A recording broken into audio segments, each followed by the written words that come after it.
everybody hear me okay? Yes. Okay, thank you so much for coming along. It's really encouraging to see such a good turnout.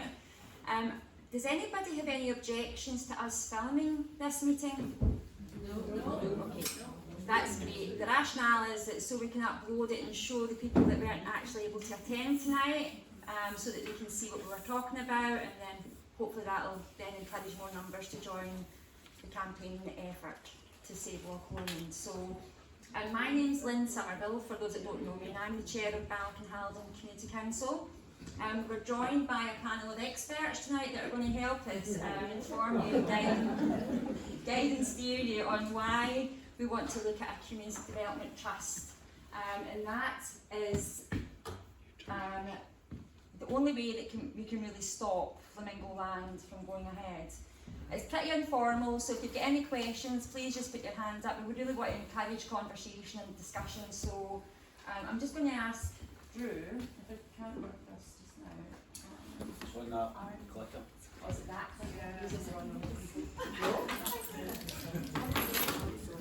So I'm just going to give a really high overview, and then I'm going to pass over to Save Loch Lomond, and then we're going to hear from again the experts on the matter of asset transfer and community development trusts. So we've got Drea from Save Loch Lomond who'll be offering an update on what the volunteers have been doing. So Balloch-and-Haldon Community Council have been working really closely in partnership with Save Loch Lomond over the last couple of months. And then we have Fiona Taylor from DTAS, which is Development Trust Scotland, and then she's also Community Ownership Support Service. Then we have colleagues from Community Land Scotland, so that's Meg Tainto and Josh, her colleague who's there. And of course, I think everyone in here knows Jim Boland and Drew McEwen. Who's he? The last is that's not right. It's because of Send that one.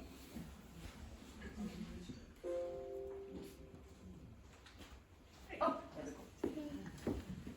Okay, so a little bit of housekeeping. You all know where the toilets are, I think. If you don't, the ladies is there, the gents is out there. There's a fire exit, obviously the front door's one, but there's one through there down at the back of the hall, and there's one here. I don't think we're going to need that, but just in case. So we aim to set up what is called, or it can be renamed, I should say, the Loch Lomond South Community Development Trust, which we'll get into in a little bit more detail. And the reason we're discussing this tonight is because of the Lomond Bank's Flamingo Land development. So to date, there's been somewhere in the region of 97,000 objections received on the Green Portal, the Green Parties objection portal. Loch Lomond Trossachs National Park portal has received a total of 1,128 submissions in total to date. That might have went up in the last day or two, but that's what it was when I checked on Wednesday. Of that number, 900 are objections and only 48 are supporting letters. So that speaks for itself. The surplus that's not counted in those two numbers is planning documents. So that speaks for itself. Balloch-and-Haldon Community Council done a consultation back in 2019, and 74% of Balloch-and-Haldon were against the developments. And just for those that are not aware, that Community Council disbanded shortly after that. So the Community Council, Balloch-and-Haldon Community Council, in its current formation is brand new and it's under new leadership. It's actually one of the reasons why I joined the Community Council, because I would not let that happen under my watch. They breached due process and broke their code of conduct. So we've submitted, Balloch-and-Haldon Community Council submitted our objection. It's a 34-page objection. It's very detailed. It's citing how the development itself is in breach of multiple policies in respect of the National Planning Framework 4, in respect of environmental and biodiversity. Also in societal context, so there's multiple breaches in there. We don't have the infrastructure to support this development. It's far too big. It takes up all of that coloured area on that map. It's taken over the whole of the rest of Balloch. So it's in its third iteration. Our colleagues from Save Loch Lomond, Sam Payton and Alana Muir, have done a fantastic job previously by stopping the last two planning applications. Now they've come back for a third attempt. And the reason why they keep coming back is one, because they see Balloch as a cash cow. We're in one of the most iconic locations in the world. I think we'll all agree on that. And the second reason is because we haven't actioned what we're here to do tonight. And that is taking that land into community ownership. And that is really the only way that we can stop this from happening. Whether it's Flamingo Land and Steve Gibb, or the next developer who think they can come along and profiteer from what is the last piece of publicly owned land in Balloch. And I'm saying that it's the last piece of publicly owned land in Western Bartonshire that we can call our own along the banks of Loch Lomond. Balloch Country Park is owned by Glasgow City Council, for those that aren't aware of that. So, as I said, we've submitted our objection.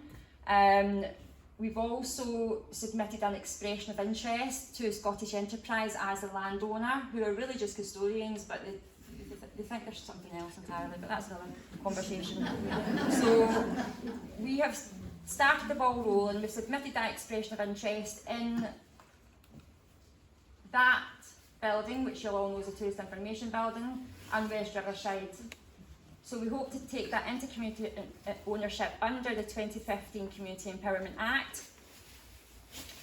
And this is what we're going to speak more about tonight, isn't it? And get into more details, because it is doable. It might seem like a big task, but it's actually not that big a task. It's amazing what a dedicated group of people can achieve if we all come together and work together.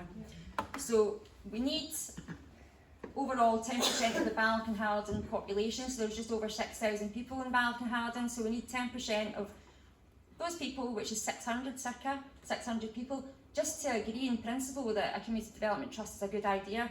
You don't really need to do anything else, although we would love for you to do something else. So there's that level entry where you just need to sign up and say it's a great idea, but we're encouraging people to come forward and actively get involved in the actual setup. How many people have you got so far that have signed up to say it's a great idea? So we have that on, so you've all had that flyer. If you hadn't seen it before tonight, you've got it now. So there's that QR code, that is the form that we've been getting people to fill in. So to date we've got about 172 people that have filled that form in, and that's where we're garnering that 600 from. But of that 172, we're roughly about 70 people that are from the Balloch and Halidon area. So we're going to need to up that number, whether we need to go chapping doors, or we ask you to ask your friends and families and neighbours to sign up. That's something that we can discuss later. So, I mean, I think that's probably all I want to say just now. I'm going to pass over to Gia. There's lots to talk about, and I think at the end of the presentations we can talk a little bit more about how we can get those 600 people. And I should say, actually, it's not just for people in Balloch and Halidon. We would hope that it's people from all over Western Bartonshire. So although we need that core number of 600, that is really so that we can access the funding that we need to take that building and that land into community ownership. So that 600 figure of people will allow us to access what is called the Scottish Land Fund, and it will allow us to access between 80 and 95% of the money required to buy that building and that piece of land. Okay? Alright, so again, we can get into the granular detail of what we could potentially do with that land, how we would go about it a little bit later on. Alright, anybody else get any questions just now? I just want to ask, Glasgow City Council, are they for or against it? Well, Glasgow City Council, they don't have a say realistically in it because they own Balloch Park. So it's, yeah, so they're not particularly interested. I don't think they would comment, to be fair. Jim, you could maybe answer that. No. You can't answer it, or they wouldn't get involved. They wouldn't get involved because the major consultee is Western Bartonshire Council because it's a new locality. Yeah, and I mean, you'll have heard that Western Bartonshire Council's breached their code of conduct, in my humble opinion, and we have raised a complaint against them, so that's sat with the Standards Commission currently. So for all those that signed that complaint letter, thank you. So sorry, I'll just go to this man first. On you go. As you were saying about our council in Western Bartonshire, I was deeply disappointed with their attitude. But as you were talking about the community trust, what you would favour, what input would the council be able to object to that under the statutory powers they have? Because if he's not concerned about it, I think their attitude speaks volumes to the last meeting. Yeah, I agree with you. And I'm just looking at Fiona, and you don't think, and Jim, that they would have no say in it whatsoever, and I think that's probably because we get the 2015 Community Empowerment Act, Yeah. and that would protect us. So do you maybe want to say something else on that, or? Just that you'd be setting up a completely independent organisation, so it would be incorporated like a company limited by guarantee or a charity. You'd be answering to those regulators, either Companies House or the charities regulator, and it's not something. Does that help? Yeah. It's not something that the local authority would have any, any auspices over. And would, I'm sorry if I could have a supplementary for me, and would the National Park be able to object to a community cluster? Is it the same story as the council? No, it's not something that you need any kind of formal permissions to establish, or that you have to have, we always encourage communities to have partnerships with public bodies where that's beneficial for the community, etc., and joint working, all of that, but you don't need to have any kind of formal relationships or permissions, anything like that. Well, with them being owners, I thought. No. But thanks and relief to hear that. The owners of we can get into this a little bit more in a minute, but the owners of the land that you'd be interested in acquiring through asset transfer is actually the Scottish Enterprise. Not, not the local authority. Yes, please. Just very quickly on that point about democracy and other councils. Have Alexandra overstepped Mark with what they've done? Oh, there's a hot topic. I think so, and I'm pretty sure many other people in here agree. But that's up to the people of Alexandria to broach that community council and hold their feet to the fire. So, yeah, that's not something that we could get involved in. I have commented on it, but Jim, do you want to say something to that? No, I mean, I share the concerns of the position that the Alexandria Community Council have adopted, but they're a separate organisation. They're supposed to be democratic. It's You up just to them didn't to ask arrive- anybody. it's up to them to arrive at the right decision, but I do not believe they've reflected the opinion of the No. people they represent. You didn't ask. I don't think they have, and I think that was the case with the old Balloch and Halton Community Council. They stepped in, and I think that's a position with the Community Council in Alexandria. Yeah, they've done the exact same as what Balloch and Halden done, so you heard what I said 5 minutes ago, but so there's been a breach of due process. But again, that's up to somebody else to go. People of Alexandria have got every right to challenge them on that. Thanks, Bruce. Can you go? Yeah, I'd like to ask about the legal position of this land. Was this land not promised to Flamingoland by Scottish Enterprise? I think that's speculative, and I'm pretty sure that's what they would say, but you've got that exclusivity agreement, which makes you wonder, doesn't it? So, I don't think we know that answer, to be fair. I think it's fair to say the position at the moment is that Flamingo Land has came to an arrangement with the Park Authority, but it's subject to getting planning permission. So if they don't get planning permission, the land will only be sold to Flamingo Land. Will the 125-year lease still stand? Because that's an agreement, and it's heavily redacted, so you can't see the dates or anything, but the point of the 125-year lease was that Flamingo Land and SE would agree that lease, and then when the planning application was granted, if it was granted, they would then become the owners, and at the premium they paid would be counted as the cost price. So my understanding is they want to buy the land. Aye, but they will do if they get permission, then that lease is converted into sale. Well, I'm no lawyer, but I would argue and suggest that given a 125-year lease is very similar to selling the land to the developer. Well, it is, aye, I just wonder if it was still I think owned as a lease. the only agreement they've got is subject to planning consent. I think they've already paid a sum of money For for the the lease. building, but they've not bought the land yet because they will only buy the land without planning permission. Oh, I know, Because aye. it's I just useless. wonder if this lease is a span in the works that the SC have cooked up. Because they're very good at cooking up stuff like that. Well, I've no idea, Bruce, on that one, but I still think the community is in a very good position Oh, aye, definitely is. to argue and make sure that we keep control of the public land, so that people locally can use and value the land for what's needed locally, and not for an entrepreneur from England to come and make vast amounts of money on the back of getting public land and not doing prices. Yeah, totally agree, totally agree. It should be going back into our pockets, so to speak, to the benefit of the local community, not to the benefit of a private developer. Okay, shall we bring Drea up? Drea, do you want to come up and I'll grab that?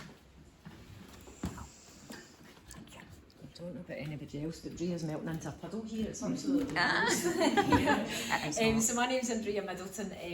I am local to Balloch over the last 2 years, and I've only recently just become involved with Save Loch Lomond, literally in the last 2 or 3 months, I think, since this all kind of kicked off again. I am originally from Inverberg, and I grew up in Inverberg, and I went to Harricker Primary School, and then I played in Luss for all my kind of childhood, and then I lived in Helensburgh, and then I moved back to Balloch to settle in Balloch because I love Loch Lomond and because it's beautiful and scenic. So that's why I'm involved in this. Essentially, just to kind of bring you up to date, Save Loch Lomond, yous will be probably more familiar with it because yous have been here fighting the battle since when it all kicked off in 2018 or whenever it was. And as I say, I'm kind of in at the coos tail. But effectively, since I've become involved, I think Lynn mentioned earlier, Alana and Sam essentially started Save Loch Lomond. But I think year on year, and every time it's kind of Flamingo Land has raised its ugly head, it's then kind of changed for people to kind of take the reins and run with it. So there's a wee group of volunteers essentially. It's an online volunteer-led Facebook group essentially, and it's really about raising awareness. So since my kind of involvement with it, essentially, what have we been doing? We've had a few meetings, and it was quite quickly noted that basically none of the community really knew what was happening. So we've basically just been getting flyers, ordering flyers, running about, putting flyers through doors, and just trying to make, and hopefully this is probably why a number of people are all here tonight and it's such a good turnout. We were out flying again today, and putting posters up. We done a wee event at the Loch Lomond 10K as well. We just had tables out, we're just raising awareness, we're handing out flyers again. We took a wee fun poll essentially, for and against, which was quite telling. I should have probably got a picture of that actually, that would have been quite fun. We're just about raising awareness. There's been 2 protests already outside LLTMP when there's the last board meeting that they had there. We've done a smaller protest, and then you've probably seen in the newspapers as well that the last meeting that Balloch and Haldon Community Council had with LLTMP, again Save Loch Lomond organised that kind of protest to be outside. It got into the papers, there was, they were dressed as the traitors, holding kind of envelopes, etc. So that's the kind of work that Save Loch Lomond are doing, really. As I said, it is quite a small core group of people, and we really are kind of, we're all volunteering our spare time to kind of run about and put flyers through doors and things and just raise awareness essentially. So yeah, that's kind of, I think, where we're up to. I don't want to really take up too much time. I think that's pretty much in a nutshell. Thanks, Gia. Yeah, that's all right. Yeah, super. Thank you so much. No problem. So, Fiona, am I bringing your Meg up first? So let me just make sure I get the slides in the right order. I'm pretty sure I have.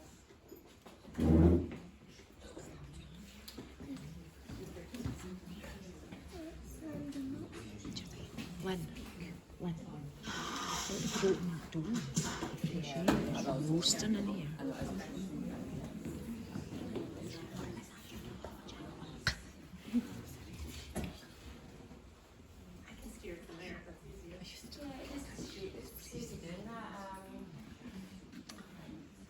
Oh, there we go. See, she didn't have to work as Backwards. The back button does that, so we want to just do that. Great. Thanks, Meg. All right, good evening.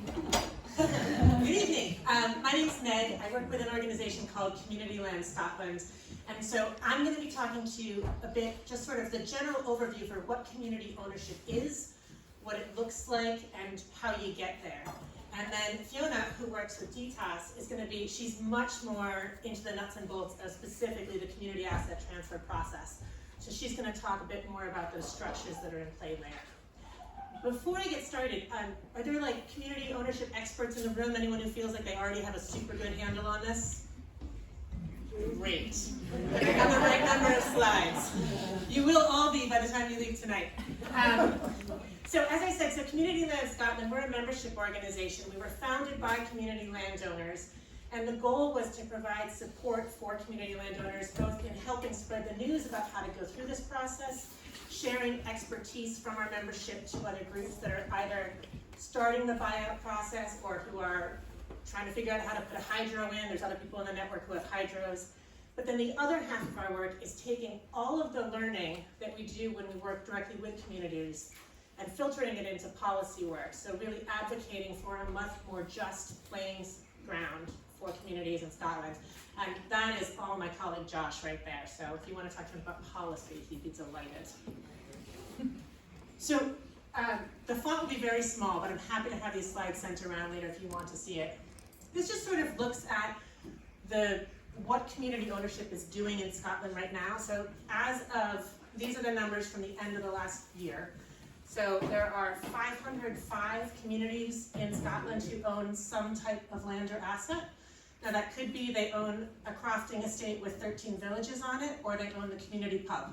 So it's a wide range of things, but it's in total about 3% of Scotland is under community ownership. It's a good number, but it's not a great number. We're really advocating for that number to go up. And that is a total of 754 assets. That includes strange things like non-land-based assets, like there's a community that owns a pontoon, and that is one of those assets. So this you definitely can't read, but when you think about what communities own, they can look at anything in their community and decide that, you know what, it would be more sustainable for us if that was in our control, if we had democratic control over that and we can take ownership of it. So our communities own woodlands, bowling greens, pubs, shops. They also run the post office, the community hall. We're going to talk about a community tonight that owns their primary school. Housing projects are huge for communities. There's communities that own spaceports and whale listening stations. So really, it's up to the community itself to look around and identify what it is that they think would be most useful. We often find that at this stage, when there's a community that's starting to think about taking something into ownership, it's because there's been a threat. The last pub is going to close. A massive development is going to take place on the shores of their town. There's going to be, the school's role is dropping, and so there's massive depopulation. So it's normally the threat that brings communities to community ownership. When they make it through the journey, they frequently then turn around and say, great, we did that, what else can we do? We're running this better, now we're gonna go for the next one. We're gonna talk about a community that has an addiction to that behavior in a little bit. Before I get going, I want to talk a little bit about the alphabet soup of people who surround this to help you. Because there's a lot of agencies whose sole existence is to help the process of community ownership go through. So there's ourselves, Community Land Scotland, DTAS, Development Trust Association Scotland. We're both membership organizations supporting communities to be more sustainable. Community Share Scotland and COSS, the Community Ownership Support Service, those are both sub-projects of DTAS, and they both have really specific roles within that journey to help support. There's also the Scottish Land Fund, which Lynn referred to earlier. The Scottish Land Fund is a really, as you can tell from my accent, not from here, to me, it is one of the most miraculous things that is public money that is set aside to help communities take ownership. So it's a two-stage process, and you have to go through both stages. The first stage gives you money to help test out your ideas, to see if they're sustainable, to do a business plan, to do community engagement, to make sure that buying this asset is in the best interest of your community. Once you make it through stage one, you are not locked into going to stage two. So if you go through stage one, you do all of that work and you decide, actually, ownership's not for us, you don't have to proceed further. If you go to stage 2, that money can give you up to 95% of the valuation cost of the land. So, and it's up to £1 million. Now they don't tend to be £1 million gifts. And the Scottish Land Fund right now has been rapidly decreased in the last year. So we're sort of saying to communities that the stage 1 is something that you can accomplish in this year. It's a smaller ask, it's a smaller pot of money, and then hopefully by the time the Scottish Land Fund has been restored, you can go forward with your stage 2 ask. The Scottish Land Fund is organized by Highlands Islands Enterprise, so that would be when you start working, that's who you work with. And then there's also the community land team, if you're going through community right to buy, and then your local third sector interfaces. So a vast army of people who it's their job to try to help make this process better. When we talk about community ownerships, we're talking about it in the Scottish Government context of like, specifically around community asset transfer and also Scottish Land Fund. So we're talking about communities of geography as opposed to a community of interest. So unlike a sporting club that wants to own their building, a community of geography needs to have an open membership to the people living in their area, and you need to be able to draw a line around your area on a map and point to it. In some places this is really easy. If you're on an island with 100 people, there's a pretty clear line that you can draw around your community. In urban spaces it gets a little more tricky, although it seems like you have a very clear sense of the size of your community here and what that drawing would be.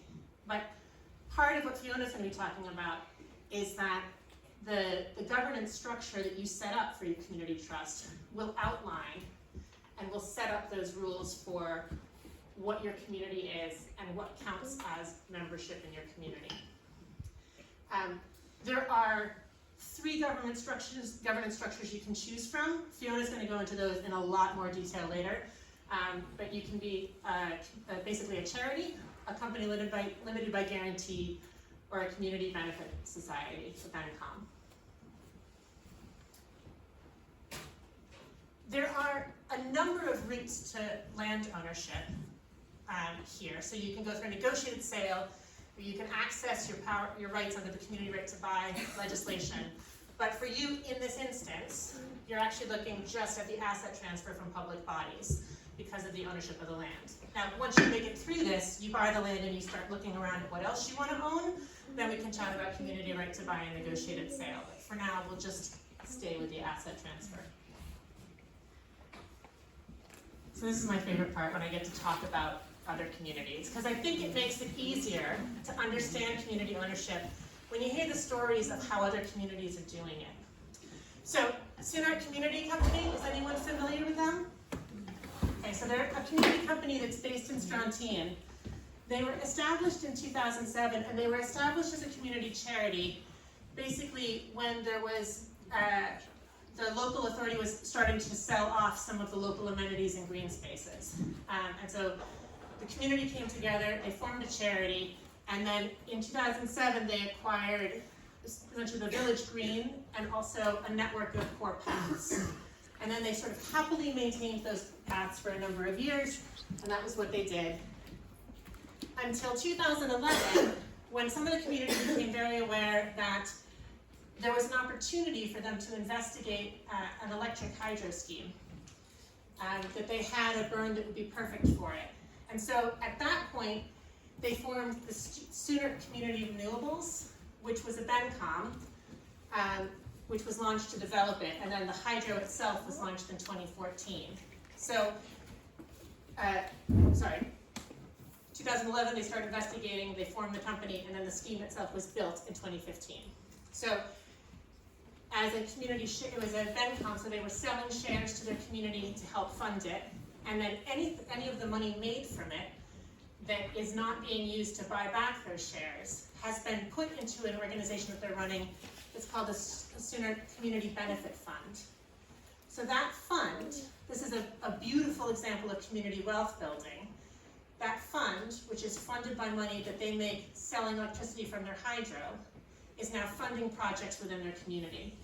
And to date, they've given away £87,000 to projects within their communities and grants. And that's funded buildings, some of the other projects that I'm going to talk to you about, and also grants to organizations within their community. In a kind of wild move, this one, I've not heard of any other community doing this, but their local primary school was going to close.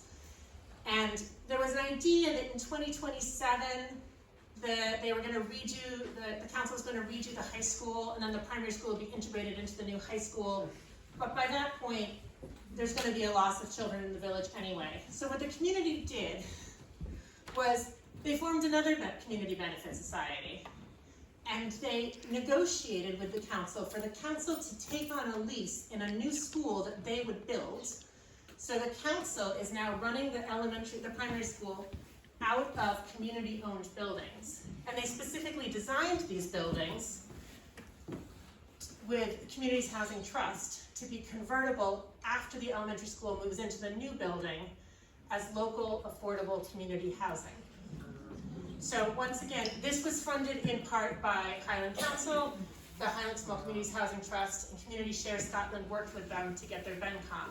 So again, selling community shares, also money from the Community Benefit Fund, which is funded by the Hydra that they built, also selling community shares, is now making it so they have a beautiful state-of-the-art school, and once the kids move to the high school, or once the kids are absorbed into the high school, they'll have housing that they can bring more people into their community. And then this one, I just thought of because you have a visitor center, they have a visitor center. So in 2017, Visit Scotland announced that they were going to close the local visitor center. And once again, the community gets together, and once again, they start thinking about how they could do it better. So in this situation, they partnered with the local tourist association, which was a collection of all of the local communities. And they formed a sort of hybrid. So in the community center, in the visitor information center itself, they opened Oakwood Tourism and Crafts, which has 25 local artisans directly selling the art and the businesses that they make to the public. There's another 7 artists who are also having their work sold on just in the retail shop. And there's the tourism business that's also being run. You can actually just go to their website and it's amazing.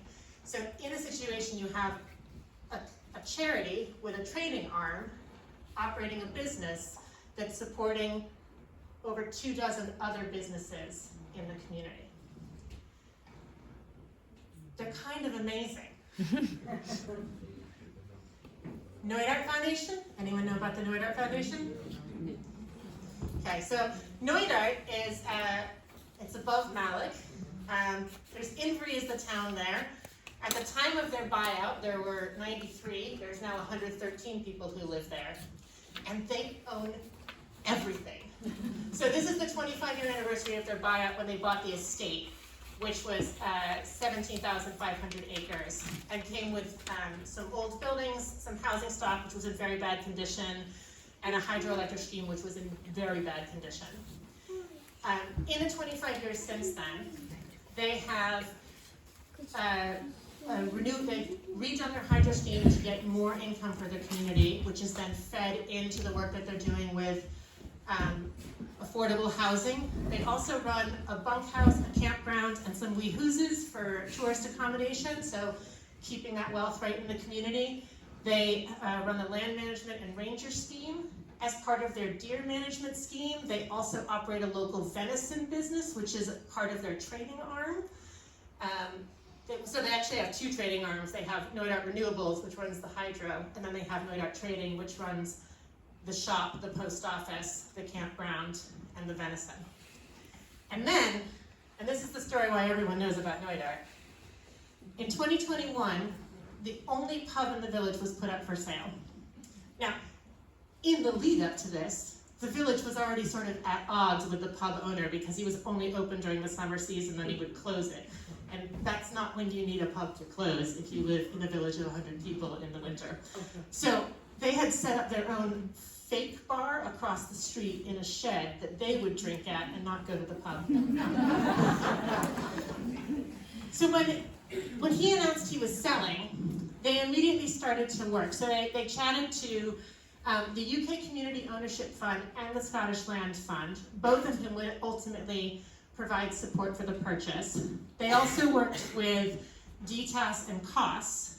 COS put them in touch with the Plunkett Foundation, which I didn't even have in the alphabet soup earlier, but that's an organization that specifically supports community-owned pubs and shops. And then they had a community share offer. The share offer was launched, and the way it worked was there were 2 tiers that you could buy. Every share was £1. If you were local, so tier A, you lived in Noida, you lived in Inverie, you could buy £25. That was your minimum buy-in. If you weren't local, you had to buy 10,000. And within 3 weeks, they raised over £250,000.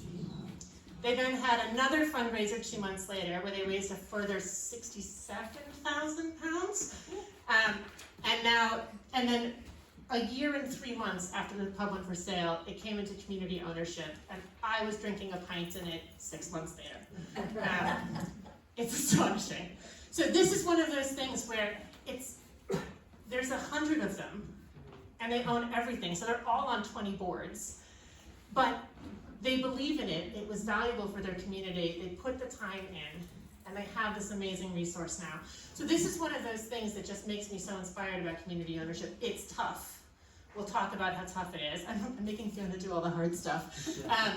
But it is, when you make it through and you come out the other side, you can end up with these assets that are not just valuable to you, but they're also feeding wealth back into your community, and they're helping you be more sustainable.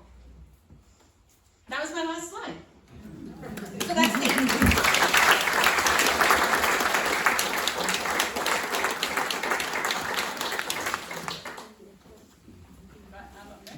Unless anyone has any questions, Oh, yeah. just now for Meg.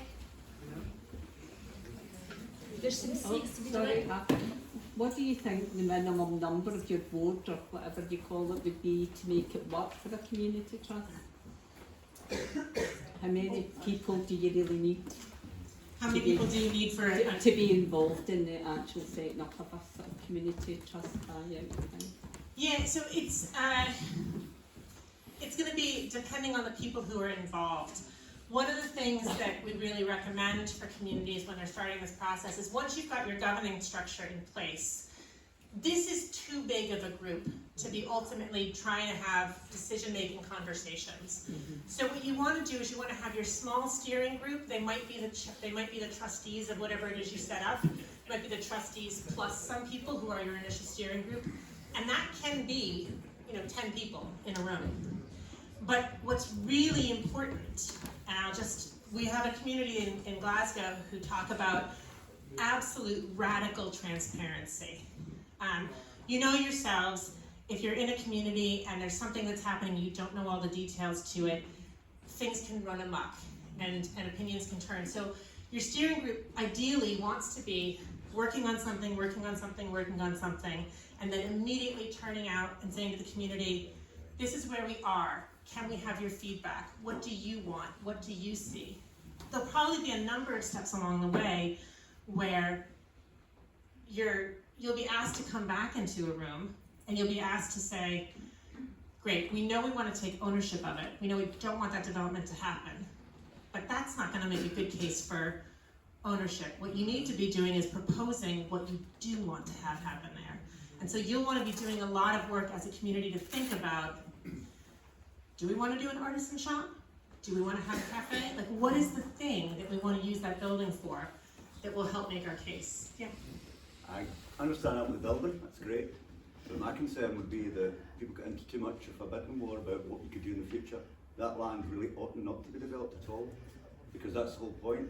That land should be a breathing space between the commercial activity in Balloch and the commercial activity in the shores. There must be other uses we could put to that doesn't involve us trying to, as it were, outbid Flamingo Land's capitalisation of it.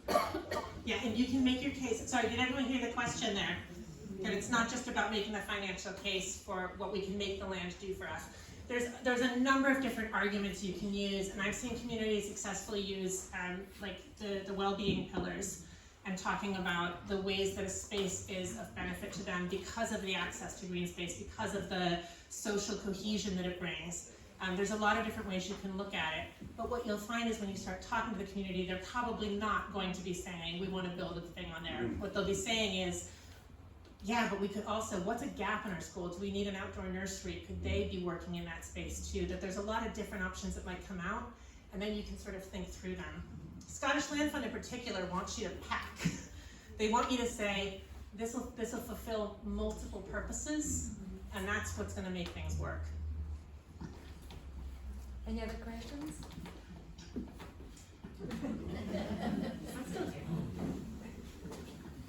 Thanks. Are my slides just... Yep. Yeah. Sure.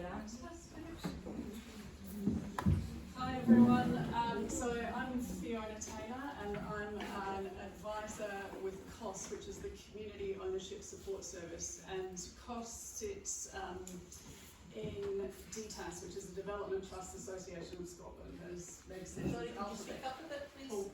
As Meg said, it's alphabet soup when it comes to the acronyms for all of these organisations. So DTAS is a membership organisation made up of over 320 development trusts that are located all the way right throughout Scotland. COSS is a service that sits within DTAS, and it's not specific just to development trusts. We actually offer support for any community group who's looking at asset acquisition, and that can be any group that they're going to take to acquisition as well. So we deal with a lot of development trusts who are looking at taking on assets, but we'll also deal with communities of interest like sports clubs or charities that have a specific interest, in a medical issue, something like that, and they want a premises, all sorts of groups that we deal with. So there are 4 COSS advisors in the team, and we kind of split up Scotland, so we get about 8 or 9 local authority areas each, and Western Advantage's one of mine. We also have a facilities management advisor on the team who is really busy going out to meet with groups, have a look at buildings or land, whatever it might be, and give them an idea of what's involved with taking that on in terms of the costs, the upgrades, the maintenance, the compliance issues, all of that kind of stuff. So further down the track for yourselves, if you decide to take on a building and land, that's something that we can refer you to. We've also got a legal advisor who can do things like title searches and kind of support groups with general legal guidance before they have to involve a lawyer in the process, and it saves a bit of money. So we're funded by the Scottish Government, and we're also funded to support the relevant authorities under the Community Empowerment Act who are subject to asset transfer. So we go out and do professional development with local authorities and all sorts of public bodies as well. Okay, these slides don't seem to have any colour. I don't know what's happened to them. I'm much more boring than Meg, so I'm sorry. And my figures are not quite as up to date as Meg's, but community ownership in Scotland. So 2024 marks 100 years since the first land buyout in Scotland. There are well over 500 assets now in community ownership across the country. And what I'm going to talk about tonight is specifically the asset transfer process, the community asset transfer process. And there are 231 assets at last count that have been transferred to communities through Community Asset Transfer. So that's since 2019 when the Community Empowerment Act came kind of into operation. And it's out of 435 applications. So it's just over kind of a 50% success rate with applications. So I think Meg mentioned before, there's 3 kind of routes to community ownership. There's negotiated sale, which is just going to a private owner and offering them some money on their asset, just like you buy a house. We certainly support with that, but it's a pretty clear-cut kind of process, so generally groups don't need a lot of support with that, beyond probably helping to raise the funds. Community right to buy is a legislative process that allows communities to register an interest in land. So it's private land or buildings that the community have a real interest in acquiring if the owner is going to sell. And you can go through a process of registering an interest, which means that when the owner goes to sell, they have to negotiate with the community first. The community gets kind of first right of refusal on that. Some other aspects of community right to buy as well, but I won't go into detail about that tonight because Lynn's asked me to specifically talk about community asset transfer. Okay, so that's just a slide to show you the kind of common uses or types of community assets around, but Meg really went into that in detail. So just about everything you can think of, really, I would say. So what is community asset transfer? Okay, so it is it's a legislative process that allows community organisations to take over publicly owned land or buildings. So this is about land or buildings that are owned by all of the public bodies that are listed under the Community Empowerment Act for asset transfer. So that's your 32 local authorities, all of your health boards, fire service, police, Forestry Land Scotland, all of those kind of public bodies are subject to this legislation. So the transfer can be facilitated in different ways. So it can be an outright transfer of ownership, so that the community group owns the asset or building outright, or it can be a long-term lease or management agreement as well. Okay, this may be at a discounted price, and that's really important to stress because I think there's this kind of almost urban myth built up about asset transfer that local authorities are getting rid of buildings for £1, you know. And there are some kind of examples from the dark distant past almost, where there have been transfers for £1, but that's not very common these days. And if it does happen, it's because a community can put together a really robust proposal that can kind of evidence the value of what they're going to deliver in community benefit. So there's always a market value, which is the kind of start of the offer process, is establishing a market value, and then you work up your community benefit offer from there. Okay, so just going through a few of the advantages of asset transfer. I think they'll be really obvious to everyone. So there's the keeping and improving of valued services, where services are at risk and local authorities are closing premises and cutting services, etc. There's the fact that communities can often just do things better in regard to buildings and premises within their community because they can access things out with the big contracts that local authorities and other public bodies have to maintain. There's the fact that these buildings can be strongly supported in the community, and that's a really fundamental element of community ownership, is that there must be a really strong support for it within the community. Some projects can create work and create benefit locally that you won't have by the public body owning the premises. And the community group can access grants that the owner can't. That's a really important one as well, and it's really fundamental to kind of building your proposal about what you can do with your asset.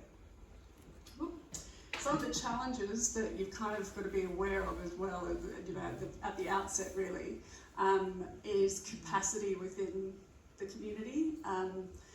So it is a fairly long and arduous process. Meg gets to tell all the good stories about the case studies and stuff, and I'm just going to tell the reality of the fact that it can be a bit of a slog to get through the process of taking an asset into ownership. But if you've got the capacity within your community, it's an incredibly worthwhile process to go through. And you can build that capacity as well. You don't have to have all of the skills that you need within your group. You know, you can co-opt people in to bring skills that you need at particular times through the journey. there are risks for the public bodies if the takeover fails. So in that sense, you know, public bodies can set a high bar because they're risk averse to handing over properties. Conflicting and competing interests within the community. So there's not usually a consensus in, you know, amongst the whole community on what should be done with an asset, and that can, in some communities, can lead to some conflict that needs some fairly skillful management. The building itself is a liability. This is a really important one because you know, the state that public bodies have let their estates get into over the recent past with all of the budget pressures, etc., means that, you know, a lot of groups are looking at taking on assets that are in really poor condition. And that's not to say that they shouldn't do that, but you have to be really realistic about making that feasibility assessment at the beginning of the process and being really clear about what you're taking on, and that you are taking on an asset and not a liability. And local politics can have an influence on the CAP process as well, which I think will be, you know, a real element in this community because of what you're all going through trying to fight the Flamingo Land development, of course. Okay, so just a little bit about the Community Empowerment Act of Scotland 2015. So that is the legislation that sets out the asset transfer process, the rights of communities to access that process, and the responsibilities of public bodies. I won't go into a lot of detail. I know Lynn said that I was going to give you lots of detail, but I don't think it's really worth that in this setting. But just to kind of give you an overview of what it is, that it's accessible to you, and what your rights are under the Empowerment Act. So the real kind of spirit of the Community Empowerment Act was to redress the balance of power within Scotland so that communities had an equal standing with public bodies when it came to dealing with assets and acquiring and running those assets. So it gives the community a clear process to follow and a presumption in favour of the community. So that means if a community can put together a strong enough proposal for taking over an asset, then the public body has to do it, really, unless they've got a really good reason that they want to decline the asset transfer request. Then the presumption is with the community. One thing that I should point out is that the asset transfer process is explicitly not a development blocking process. So a community can't just put in an asset transfer application to try and frustrate a development. And I think that's where you've got to be really aware of that in this situation, because you don't want to be seen to be using this as a development blocking technique. What you need to do is to develop a really good, strong proposal and be successful with taking it on that way, rather than these elements of fighting Flamingo Land and blocking the development. Okay, so who is eligible to use Part 5 of the Community Empowerment Act? So to become eligible for any form of asset transfer under the Empowerment Act, a group needs to be recognised as a community transfer body. Okay, it's a bit technical, but that basically means that you are a community-controlled democratic body, and that you are clearly community-controlled and community-led. So there are 3 legal forms that you can take to be an eligible transfer body. One of those is a company limited by guarantee, one of those is a SCIO, and the other is a community benefit society. Company limited by guarantee and SCIO, you need to be 2-tier, which means you have a membership tier, and that membership elects your trustees or your board members. And those trustees always have the elected trustees always have to be in the majority, so there always has to be a clear element of community control and community lead in the processes of the organisation. I'll just quickly go through the rights that the asset transfer, the Community Empowerment Act gives communities under the legislation. One of them is to request information of the public bodies, of the owner of the land or building. And that is something that we really encourage groups to do, is to have kind of open dialogue with the owner of the land or the buildings from the outset. And they are obliged to give you information about the asset, any kind of condition surveys, any title information they might have, any running costs, utilities, all of that kind of stuff they are obliged to give you. So yeah, if you're not having success with getting that kind of information out of the public body, then that's certainly something that we can help with. Request the transfer. So that means that it gives the communities the right to make the ask. They can be the kind of proactive body in the whole process, and they can nominate the amount that they want to offer for the asset as well. And there's a calculator, I've mentioned it before, starting with market value and taking into account all of the community benefit that the project is going to deliver for the community, to arrive at a figure that you want to offer on the asset. And then you also have the right of appeal, and will review if it's a local authority, or appeal if it's any other body that's covered under Scottish Ministers. So just to repeat that we at COS kind of help you through. Our job is to help you through this whole process. So we work with groups really closely to keep you right with the legal process, really, with the legislative journey. So you don't have to kind of become experts in this before you take on the process. We'll do it with you. Conditions, sorry, that's a dreadful quality of slide, but conditions on the relevant authorities are that they have to maintain and make available to the public details of all of the assets that they own, okay, and it's going to be publicly available on a register, so that's on their website, or you can request for them to send it out to you digitally or post it to you. But that is something that I should mention also, is that you're able to apply for buildings that aren't, and land that isn't just surplus to use.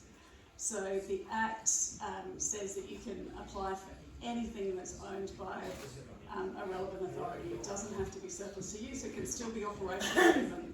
But the thing is that you have to make as strong an application, to kind of balance what it's already being used for and the services that you might displace. So it has to be a really strong application.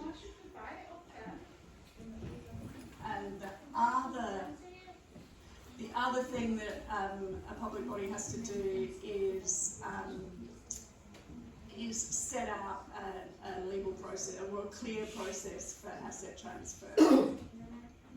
Okay, so really quickly, the timelines about the process are that we usually see groups take kind of 6 to 8 months really to do all of their elementary work in getting all of the details together about the asset, doing their feasibility, getting their plans together, doing their business plan, etc. Then they put in the full asset transfer request, and there's a 6-month process that the relevant authority has to make a decision. At that point, if the decision doesn't go the way the group wants, they've got a 20-day period to put in a request for a review or appeal. Then the group has another 6 months at that point. So if they've been successful, they've got another 6 months to make an official offer on the building, and that means they've got 6 months to bring all of their funding together and confirm their funding. So at proposal stage, they'll have to have an idea, an outline of how it's going to be funded, but then you have 6 months after that to actually get commitment from your funders, etc. Another 6 months to negotiate the transfer if you're going for ownership. Right.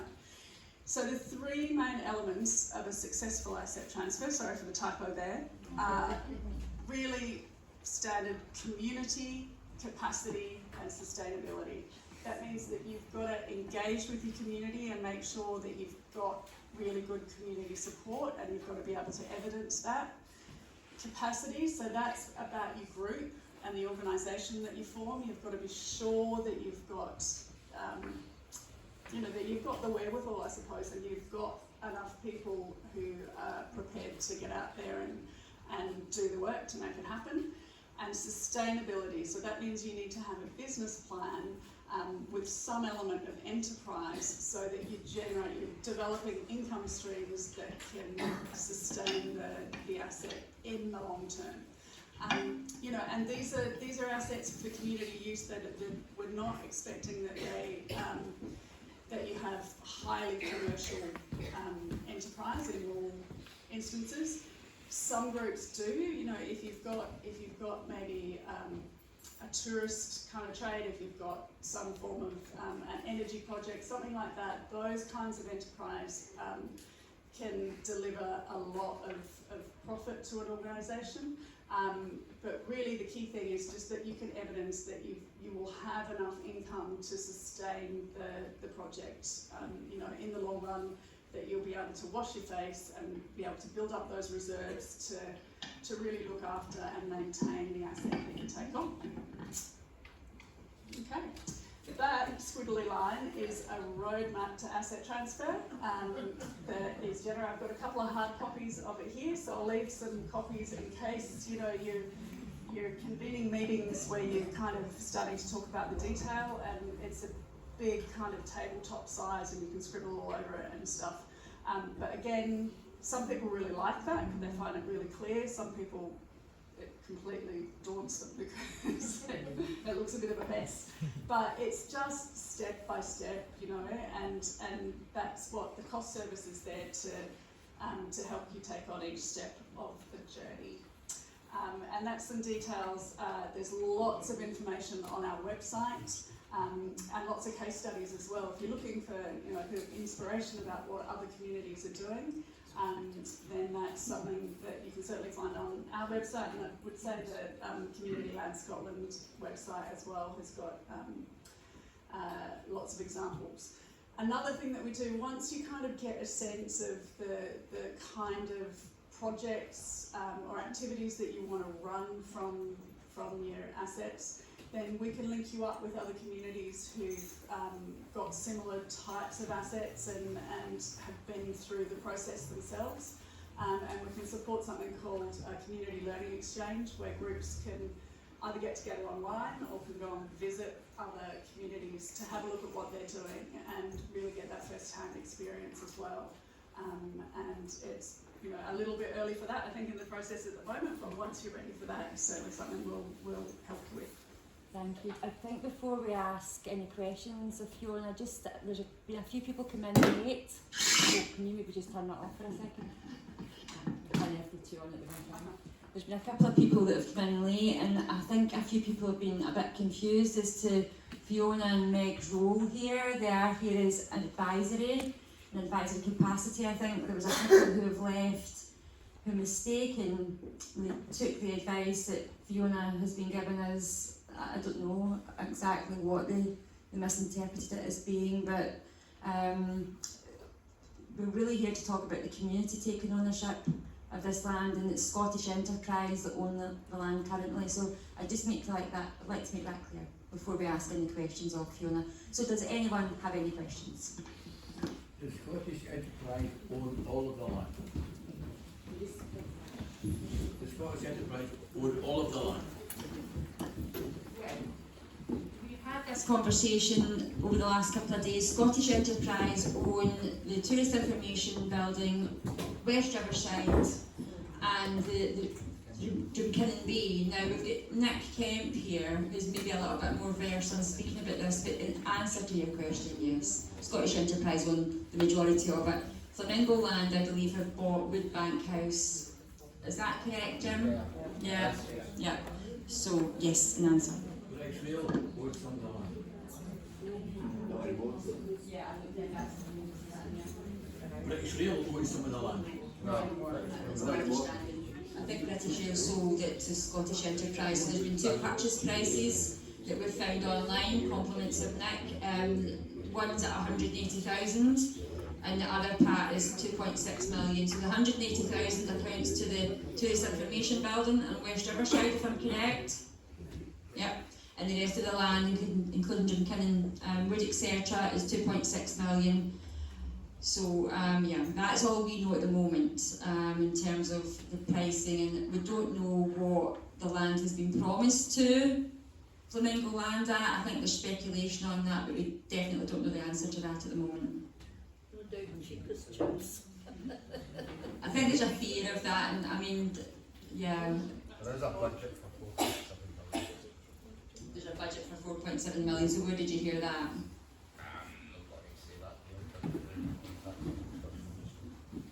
So, I mean, there's lots of speculation, and there's also been speculation over the last couple of weeks about it being a done deal and whatnot, and Balkenhalden Community Council raised that with National Park and their objection the other day, and they quite rightly came back and said, look, that's actually, we're impartial, that's not the case.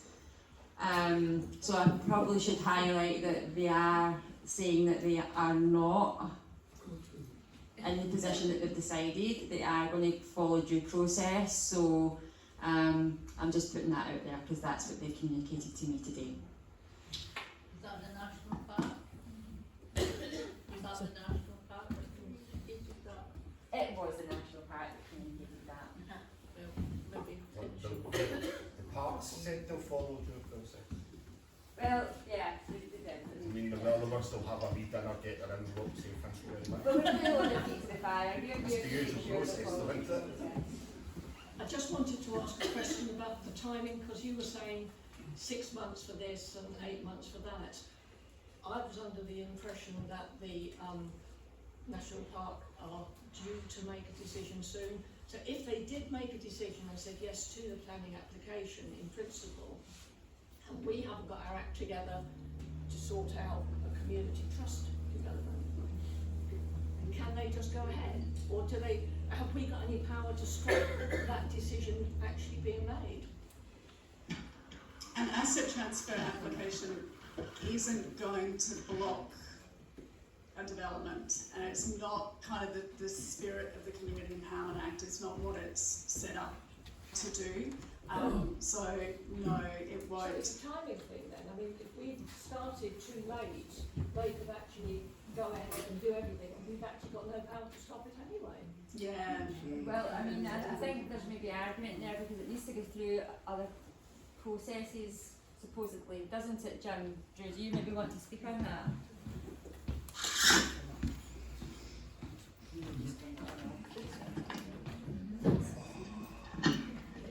Just on the timing issue about if Flamingo Land was to get consent, could we still go ahead with setting up the development trust? My understanding is that the first decision that they will make is on the principle of the building, the principle of their application. There will then need to be a second application, a more detailed planning application, which will detail the buildings, the sizes, the colour of the windows, the sizes, how many lodges, what are they going to look like. That is going to take quite a substantial amount of time. And that's got to be that's got to be resubmitted to the planning and the planning authority again. Yeah. So there is a bit of time. I think we've got time. There is a bit of time. But we need to mobilise, and this is why we're having this meeting, because we do need to hit the ground running. So Have we got a year and a half? why a year and a half?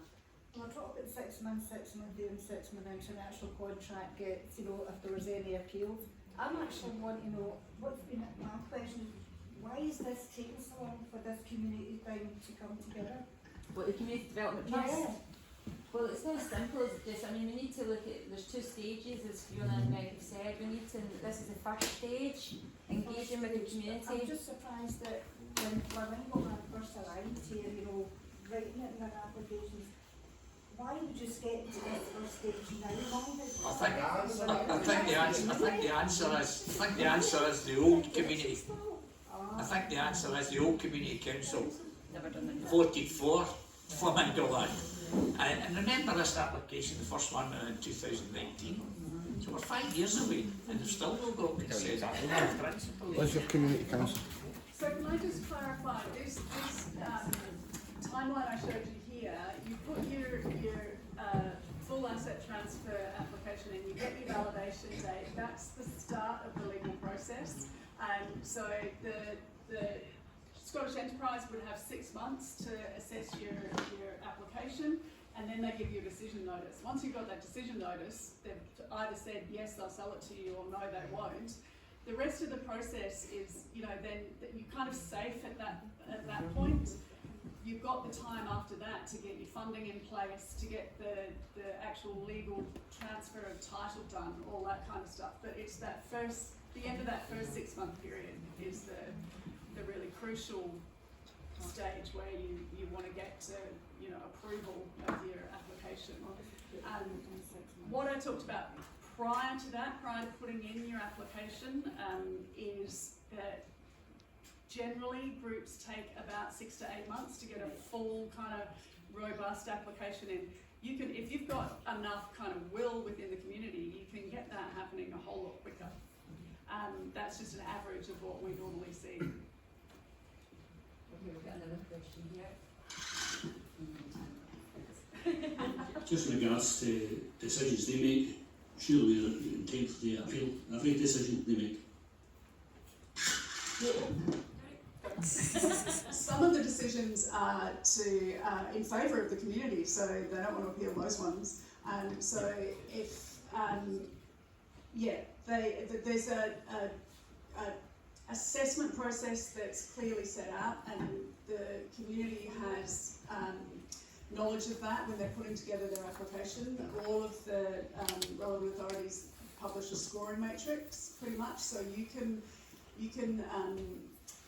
kind of shape your application to the known assessment process, and then you get access to that with the decision. So you've got something to base a review or an appeal on if you need to at that stage.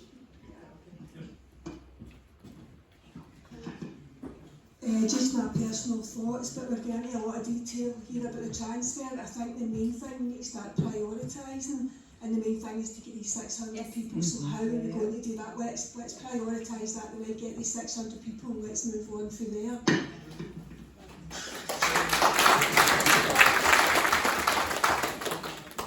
I think on that is a perfect segue to bring in Jim and Drew, and well, who's going to go first? Younger one.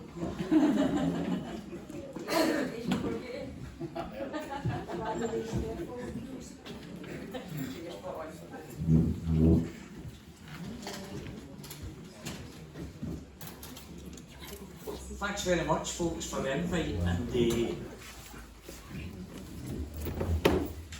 thanks for the invite, the introduction for Lynn saying I'm an expert. Can assure you I'm not an expert, certainly on these matters, but I've got some experience which I'm to share with you, which I think is important. I'd like to thank the Community Council and Save Loch Lomond, not only for calling this meeting to give the public in the area an opportunity to have their say on it, but for the sterling work they're doing on the streets every single day, raising awareness of what's going on. And thanks to everybody here for attending. I can't believe the attendance on a Friday night, 6:30. The chapel should have opened the bar, would have made the fortune.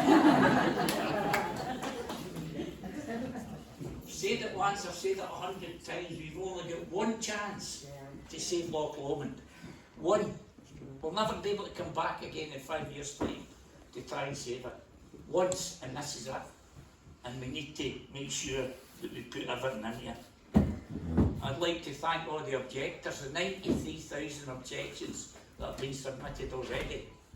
That tells its own story about this development. Not only the local people not want it, people in Scotland and people all over the world don't want it. This isn't just about Balloch. This is a national park that belongs to the community in Scotland, and it's worth fighting to make sure that the land and the assets are remained in public ownership. I'll spend a couple of minutes about the main reason why I was dragged in here, and that was to talk about my experience in a community development trust in Redden, where I used to live. And we set up Redden Community Development Trust about in 2007, so it was well before the Community Empowerment Act came in 2015. And incidentally, we did get it for £1. we did get the community centre in Redden for £1. And it was, and what happened was the local authority tried to close it, and the local community had a sit-in and refused to leave the building. And within a month we had discussions with the council and they transferred it to us for £1. And it's still open today. It's still open today. We've got 8 trustees, they're all volunteers. We've got 4 tenants, regular tenants, and from that income from those 4 regular tenants, we're able to sustain the building and the service for the local community. And we use the income for the running costs. But the key, and it's been mentioned here by my colleagues, the key to success is making sure that you get local control. Local control is the key issue. I don't care about the council or the health board or these big organisations that fly in overnight and tell you what you really need in your communities. You will find the solutions to the problems in their communities by engaging with people who live in the community. And that's got to be the way forward for people in Balloch and Haldon and the local area. And I think the best model for the people who are going to set up an organisation to provide an alternative for Balloch is a community development trust. Because it's okay having 93,000 objections and that looks great, but it's a lot more powerful to have an alternative for the land and the building and put that forward. It makes your case a lot stronger. And I believe that Community Development Trust is a vehicle that can begin that process to make sure that public land and public assets is remained and controlled by the public. Now Drew and my 2 colleagues here have a lot more knowledge and experience than me about community asset transfer. But one of my colleagues, I don't know where it was Meg or where it was Fiona, said that when the Community Empowerment Act came in, a lot of local authorities deliberately used it as a mechanism to get rid of buildings that were shoddy and they hadn't kept up. You know, but here we are talking about a different situation in Balloch. You know, and I was saying there a minute ago that we've got to have a plan B. That's the key to it. It's okay saying, oh, we've got 90,000 this, 90,000 that. If we come up and work towards a sustainable plan for the land and the building, we've got an opportunity of saving it. I genuinely think that. It's got to be community led and community owned. That's what will make it a success. And I sincerely hope that before the night ends, we'll have a show of hands in this hall to set up a steering group to look at setting up a community development trust to save the public assets which you own. You own these assets. So I hope that we'll have a show of hands at the end of the meeting to say yes, go ahead, set up a steering group and let's get going to try and make sure we retain these public assets for the control and the benefit of local people.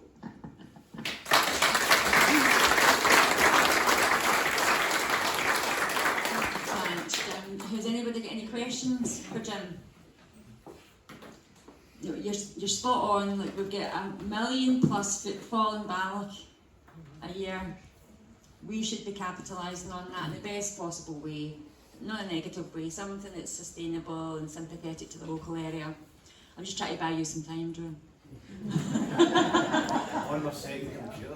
Do you think we should do a show of hands just now and give Drew a minute to get his presentation up online? Do you think that's a good idea?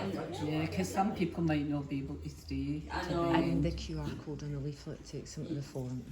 So, I mean, you've all signed in when you come in tonight, so the other thing, I mean, you can fill in the QR code that's on this form, and that's what you can give to your neighbours and your friends and your relatives to fill in as well. If you don't know how to... message is coming up saying it's not working. Yeah, you just open up your camera and you hover it over it, and then you would click the link that comes up. But there's also a hyperlink that you can follow on the front. So it gives you the web address, and if that fails, ask somebody that's, I don't know, still at high school. They all know how to do it. Yeah, I'm just about the QR code. I think for a lot of people it's too complicated. Yeah, I think so. Can we not get 600 It might be in here. What's where I was people out can there? put out and sign to it, and that's it committed. I think Good so. On the idea. spot. I think it's working. Good idea. So we Yeah, I will. think We'll it's get too some much. flyers printed up that you can fill in. I mean, we did have forms like that, didn't we? But we've not got them with us tonight. But I mean, if you're filling in that form that you've had at the door, Is that sufficient? Just that? that's sufficient for them. As long as it's a valid email address, we will be able to email you and keep you up to date. We'll add you to the database. It says that you at least support it in principle. I mean, what we want to do is this vote of hands, and also we want to get this steering group that we can then actually get that 600 people. We'll need to probably get another 500 from Balloch and Haldon signed on the dotted line, so to speak, and that won't take a lot. Between us, I'm pretty sure if we were to speak to 10 people each, that would be maybe adequate, and then those 10 people will speak to another 10 people and so forth. If you live out with the area, because I live in Durnham, but I have supported the Safe Loch Lomond from the word go, because I think it's the wrong thing for National Park to be building things like this. Can I, you know, I can still sign it? You can definitely still sign it. We need that core 600, that 10%, and that's to apply to the Scottish Land Fund. The legal status that Meg and Fiona spoke about, and that is either the limited company by guarantee, the BENCOM, or community benefit, and then it's SCIO. That will then allow us to look at that membership. So we would have 51% retained in local ownership, and 49% would be for those out with Balloch and Haldon, and that would be the ideal scenario, because it isn't just for Balloch and Haldon, although we're obviously in that immediate jurisdiction, it's for people out with the region as well. And people from further afield. The CEO of the National Park, prior to the one currently, cited that the National Parks are for everybody to enjoy, so they must be protected with that. Is there any more questions? Yeah, actually, yeah. You mentioned, sorry. You mentioned about creating an LTD for the one mentioned there just in passing, I picked up about the creation of an LTD company in order to manage the trust. Would it not be a better proposal to create a CIC, a community investment company, therefore the community retains complete power over that trust? Okay, so you can, yeah, please. You can certainly establish a KIC, yeah, but you can't apply for community asset transfer using the legislation as a KIC. There's just three legal. But you can go down the other route, the legal side of putting a counter proposal towards Flamingo Land, and there is one that does exist that was blocked by the last community council. This community never got to hear anything about it. Potentially, I can't really comment on that. But you can also also, as a development trust, you can have, you can have an overarching legal structure, and you can have subsidiaries under that. So we can give you some guidance on the best governance structure, etc. But for asset transfer, it's really clear you need to be one of the three. Okay.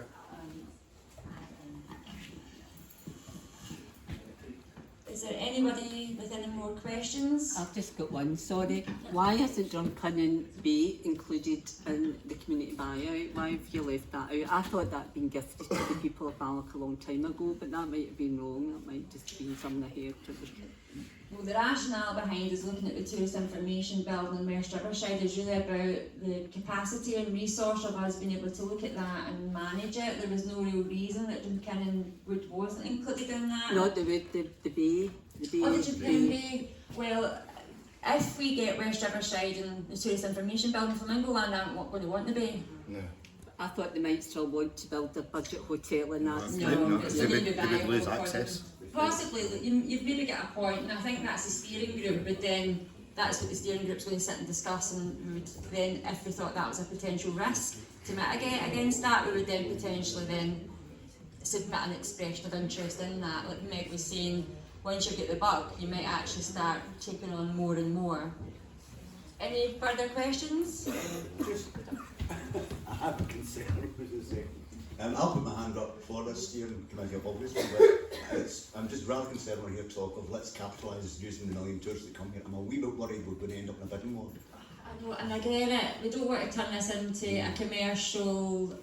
It's not about that. It's about making it financially viable so that there's profit generated to the benefit of the But we're not going community. to try and come up with a... No, we're not going to try and. No, definitely not. No, that would be really distasteful. Yeah. No, so definitely not anything like that. But we do need to make it financially viable, or else it won't work. Right, that's not. Who actually owns the Riverside land at the moment? That's Scottish Enterprise. They're the custodians. They tell you the land. Obviously there are quite a few voting fraternity along the West Bank. Do we know, is that an opportunity for us then as a development trust? Because they pay money, obviously, to their clubs. Yeah, because I understand Flamingo and Foreign Banks want to get rid of them. Oh yeah, they want them out. They want them out. And I'm surprised that the voting fraternity have to be voicing their opinion more strongly than what I think they have. Flamingo want a closed resort. Yeah. They're giving it a talk that the local businesses here will benefit from Flamingo. You won't. Anywhere they go, the businesses surrounding go down. And that's the same for any resort. They want people spending the money on their resort. That's the only way they can sustain it. Okay, can we quickly do the vote just now before we move on to Drew's presentation? So I think it's just a simple. We'll do two. Are you in favour of a community development trust being set up to action an asset transfer? Can't vote. I would say that's an overwhelming majority. Yeah, I think it's a feeling. It'd maybe be easier to say if you don't want a community development trust, then you put your hand up. That says it all. So everybody is voted. We just need to make sure we've got a count of the numbers. Who in here wants to be part of the steering group? Right, so don't you leave at the end. We need just to hang about, if you wouldn't mind, just to make sure we've definitely got your details, alright? Okay. Can I put a half hand and say I would like to be an advisor at the steering group because I've done a lot of research on this in the last 10 years. All are welcome, all are welcome. Okay. Not only, sorry. Not only have I knack of 2 computers, manage the daily screen as well, so I'm on a hat trick already.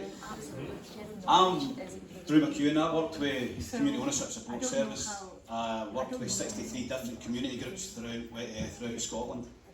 And one of the things that I get really fed up with is folk in shirts and ties coming and telling us what we can and can't do.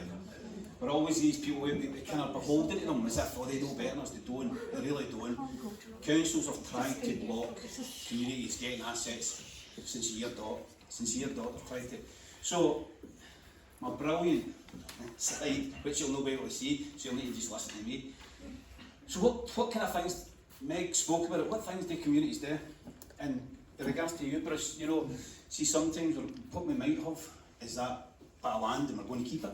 But we might need to have a business that's not developed on that land that allows us to generate surplus to put into the land. So it's no that you're going in and saying we're pulling down trees or anything like that. It might be that we get something else, we've got a totally different service. Jim, something that Balloch maybe know of at the moment. Absolutely. Jim spoke about renting. See, when we started, I worked with renting, and when we started the whole journey, I thought it was a straight road. I thought we're starting here, and at the end of that road there, that's as asset transfers. It's no bother. And when I done the presentation originally with this, it was a straight road. And then there's a famous road in Romania, which goes like that. And that was renting's journey. Because we were starting, and it was that man's fault there. Jim Boland started it. We were quite happy. Asset transfer, we're going to get the building. Jim went for a sit-in. Robert and Annie, God rest the two of them, in Leaving College. Jim sat in there, and all of a sudden, I was the chief executive in there. Jim says, right, we're looking at care. How can we do a care company? I said, I don't know. So we went and we got a manager whose background was in care. So that took us down another alleyway. I'm still looking at the straight road and Jim's away at this corner. We built that up. We then set up 3 trading subsidiaries. And they're to safeguard the trust. To make sure if something went wrong, because when you do business like that, sometimes these things falter. But we didn't want to bring the full institution down. So we set up Command Care, which is still running now, 30 odd 40 members of staff, running an extra care facility with 80 people in it. But it generated surplus, which allowed us then to do community development. So that's the kind of thing that, although we're saying we don't want to develop on the land, and I totally agree with that, there might be other things we can do around about it to help service that. So our slides were things that communities do: provide childcare, manage office spaces, teach IT, recycle paper, support community organisations, manage community centres, we run cinemas, we build and sell and rent houses, we do youth work, we provide home help services for older people, we run community transport. This one's a full-time job for us area. We lobby councils for improvements on behalf of local people. So if we're going to take that, we need about 15 members of staff to work on that themselves. We also we run schools for excluded young people, which we could help Margaret. Instead of running about Tullahoon, causing bother in Tullahoon, we could have maybe had a wee school for her. We manage parks, we own restaurants, we run festivals, fun days, we run credit unions, we support management, neighbourhood management schemes. We run an ex-prisoner of war camp in a Scottish nuclear bunker. So what we are proposing here isn't something you think, oh my God, I'll never be able to do that. It's done it. It's been done there. Actually, things that we think, don't know about this, the nuclear bunker, taking that one. But we set up social enterprises. We do homework clubs, five-a-side football. We manage healthy living centres, provide wedding facilities, regenerate market towns. We teach basic skills, English, literature, different stuff like that. Literacy, even worse. We run bed and breakfast, we lend money, that's always got a dubious one, I always have to put a wee caveat in that. It's no money lending, we lend money. We take sports days, we teach construction, we manage sporting facilities, we provide refuges for women, we teach catering skills, we run community arts projects, we build green and affordable homes, we manage grant funding for local authorities, we run community cohesion programmes, we install CCTV. We do everything. We do everything in communities because the councils have left us. They've just turned around and went, you know what, that's not cost effective, cut it. So either we've got 2 choices. We either set something up to fight it and actually say, no, we're not taking this, we're not taking that, we're no. It's beyond the council to do anything for that on this behalf. We know what the national park is. We know the national park's excluded us for absolutely everything that they possibly could, including being on the loch, which is one of the things. But for us to do it, we need that company. We need, and it's not for us to say, oh, we've got a company, it's nothing to do with that. It's to make sure that the people in senior positions in the government are quite happy that we're taking this on. It makes them feel safer. Although communities we're scrutinised every single day of our lives. And they say, what happens if they go bust? You say, well, why did you not do that in the private sector? Well, these private companies can do it. Many times we've been in Lomond Shores and you walk in and you think, that building's away or that business is away. We only need to look at along the Vale, the Torpedo factory. You walk in there and think, why is there three companies? But nobody wants it at them and says, oh, the private sector, what are they going to do? But the communities, we get all the time, we get scrutinised. So we need to be better at it and we need to play their game. And it could be that we've got a cracking bit of ground there, phenomenal, they should be left, right? They should be left. But for us to make it easier for the government to transfer it into our ownership, we're going to have to say, here's a business that's run about that. And that business could be childcare, whatever you want, a nursery, something along those lines to make them feel better. We know there's no bigger people with scrutinised budgets than the local communities. See, every penny you get, there's always somebody that says, where'd that tenner go? Where did that go? You think, I paid that for that, you've got to be. Governments just throw my wings and don't care. It's fine. We only need to see what happened down south with the funding through COVID. So things like we know we get scrutinised, but what we need to do is to play their game because we're better at it. And in this community, especially this community, we've got everything we need. And people don't ever see themselves as experts until you actually start talking to folk. And the experts that sit in this room will supersede anything in the Scottish Government. Anything. Because you've all got the knowledge. Somebody says to you, where's such and such a street? You don't see that as being this person who knows about your area. You just think, oh, for God's sake, it's up where you turn left. So that's the things, we're experts. But what we need to do is to play their game. And the game that they want us to play, which we're better at, is to get a business run about this and to actually say, that business will safeguard that bit of land. And it's the only way, as far as I can see, it's the only way that we're going to be able to play the game now.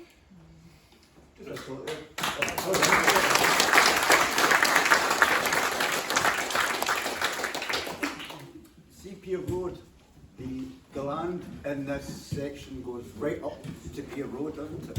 Yeah. And it will include Pier Road, I presume then? No, yeah. So that means you could use Pier Road to base community business or businesses and leave the riverside intact. I think this is totally down to use. But that's possible. No, anything's possible for us.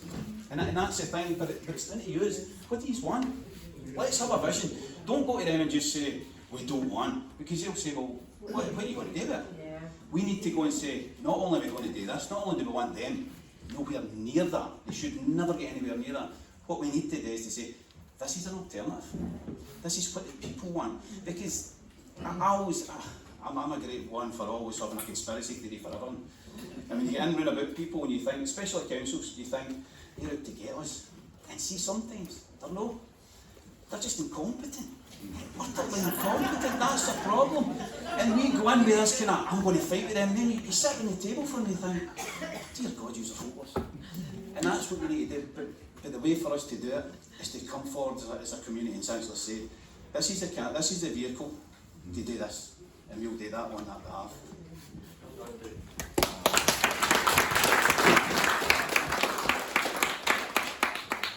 I think we need to think about out the box, and I've been really enjoying your post recently, Bruce, about the local area, and I think it would be really good. I don't know if any of you have been to Cairnmore. They've got a fantastic place up there where they're rebuilding Crannogs. They're going back in history, to the old woodworking skills and all that kind of thing. They've got kids going for the schools, for nurseries to look at that, and next to it they've got a place called the Hot Box where it's a sauna type thing, and an outside hot tub, and you get into the lock down a shoot. You can't book that for 2 years. It is absolutely stunning and it's absolutely beautiful. It's all in with the natural wildlife. There's nothing been damaged, and honestly it's a bit of heaven. And see, when we went up there, we were like, oh my God, we live in Balloch, in the nicest place in the whole of Scotland, and nothing like that's utilised. So, I mean, there's a lot of money could be made for that, but keep the natural beauty without building horrible wooden structures.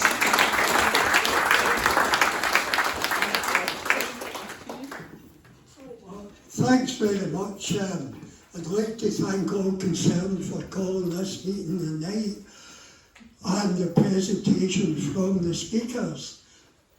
One of the young ladies made to me a very salient point that when it's a community buyout, you can't just be seen to be blocking a development Now I'm very sure that Flamingo Land will make that objection. So I wonder if you could give us any indication, and you, Drew, I know you've been researching a lot on any other community buyouts or anybody's tried that ploy to say, oh no, you're just doing this to stop the development, so we can learn from their experience. Thanks very much.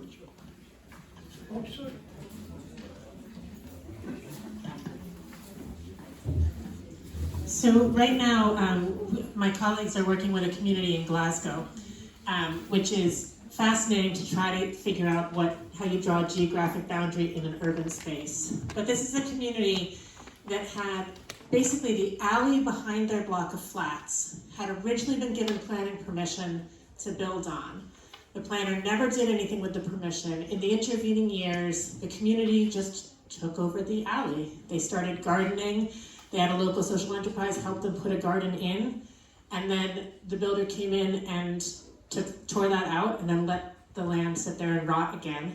The community has now successfully used the community right to buy legislation to register interest in it, because what they were able to do was they were able to say, actually, our social growing project is us using this land. And they essentially occupied the land, went through the legal actions, and were able to make the claim. And in a really protracted battle where they were trying to find the owner of the land and they were hiding in a shell company, they had to advertise in the paper in order to get access to it. But the developer then tried to come back at them and say, you're just trying to stop development. And they were able to successfully make the case for themselves. So it is something where you will get that pushback, that you're just trying to stop us from doing this. And that's why it's so important that as part of your community consultation process and as part of that business plan and feasibility study you're going to put together, you're showing and documenting and evidencing the need for what you're doing and how what you're doing is going to fill that need. So it really is something that you'll be building as a community, looking at, I can't remember who it was, but saying this is something our community doesn't have. This is how we can make this land, this building, fill that need for us. So it does happen quite a bit, and it's just a matter of really making your case, and you can make it using some of the tools that are in place to support you.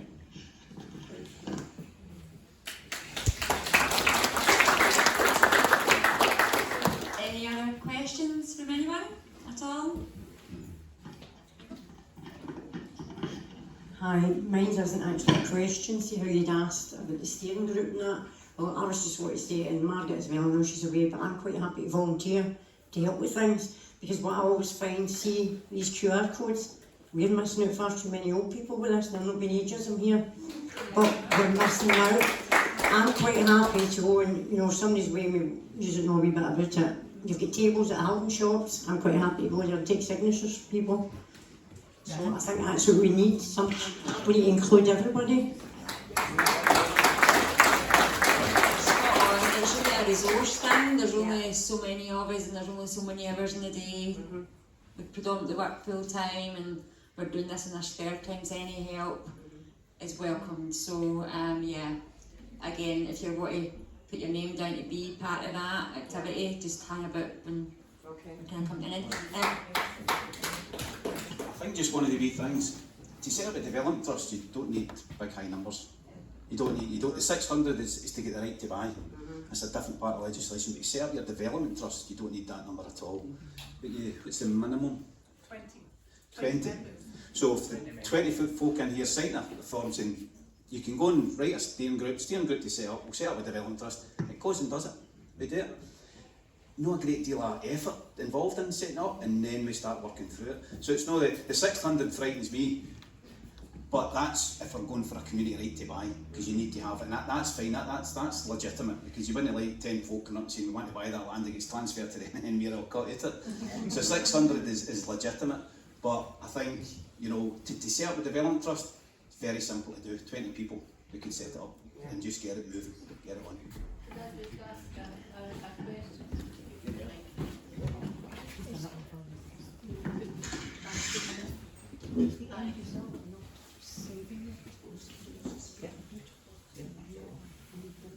Sorry. No, it's okay. I just wondered how the national park would take to what we've been talking about tonight, because I would feel they're for the people of Balloch, they're only for the commercial interest. Yeah. Well, I think I don't. Maybe I shouldn't have said that, but that's what I think. I don't think it's a shock to end it. I don't think the National Park wants to go away. That's what their ideal is. They stop. Well, you know, it's a two-way street, that one, and I totally understand. But they don't. They just want a peaceful existence. They don't want this to come how it's come. But it doesn't matter what the council, doesn't matter what Scottish Enterprise, doesn't matter what any of these folks say. If 20 people in here decide we're having a development trust and we're going to fight like that, that's it, done. They don't need anything for any big high authority. Because, see, to be perfectly honest, they don't know.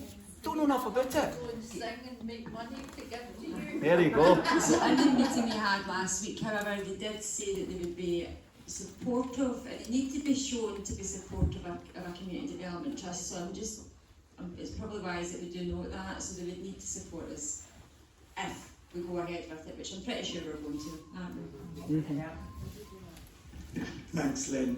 I have a blog, Parks Watch Scotland.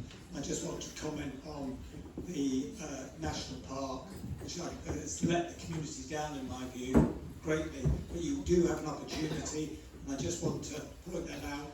At the pier head, right, well after time, they've committed to doing a new master plan.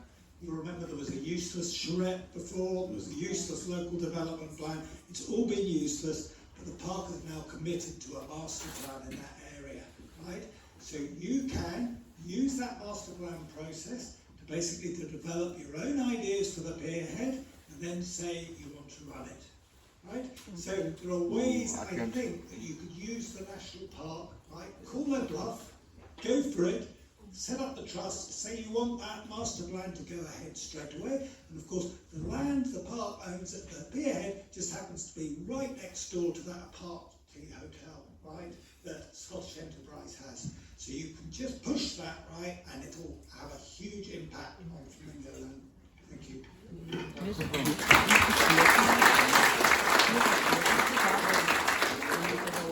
Nick. So Nick comes with a great deal of experience. If you've heard of Park Watch, it's Nick that is behind Park Watch. So thanks, Nick, for your input and for your support. Thank you. Thanks to everybody for coming along. Probably at the end, unless you have anything else to add. Just one wee thing that I always, when I reached to do different things with community groups, it's a place down south, and much the same as what they done in Balloch Council when they stopped planting plants, and it became this kind of thing. They pulled the plants out down south in a village and planted vegetables in it, and it's called guerrilla gardening. They just took it, and the council came and said, you can't do that. I said, no, we can't, we have. And they went, right. I said, what are you going to do with it? And they went, well, nothing. I said, well, then leave it alone. And they planted it, so see, sometimes you just go and do it. It's better sometimes to ask for forgiveness than it is to actually ask them to do it. Because see in their head, the first thing they'll say is no. And then you have to convince them. See, if you just go and do it, then you say, well, it's up to yourself. You pull the plants out if you want, or the veggies out if you want. You're going to have to think of the news story on it. They'll just go, just leave them alone. So sometimes you just got to do stuff and push forward with it, and then we can maybe ask for forgiveness.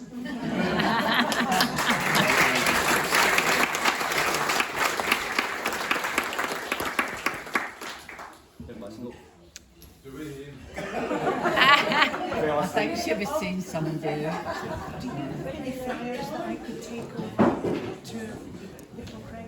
Yeah, I don't know. Thank you. So thank you very much to everybody for coming along. We don't have a community centre in Balloch. Our library's closing. There's too many negatives. Let's turn this opportunity that we have into a positive, because that's what it is. So yeah, I do think we've got a real opportunity to take this into community ownership. So let's do it. Those who are part or want to be part of that steering group or volunteer, please hang about. We've got all your email addresses. If you haven't filled that form in when you come in the door, please come and fill it in. and we'll be in touch. We'll be dropping you emails, so check your junk folder. If you've not had an email from us maybe 7 to 10 days, get into your junk folder because we'll definitely have sent you something by then. Okay, and there will be a call to action, so it will be asking your neighbours to sign up, speaking to people at the bus stops, doing little bits like that. It's about spreading the word and getting people aware of what we're doing, and that we'll be able to accomplish what we're setting out to do here. So thank you so much to everybody for coming along, and I look forward to seeing you again. We will have another meeting at some point like this, but the steering group meetings will be next. Alright, so thank you so much everybody. Thank you.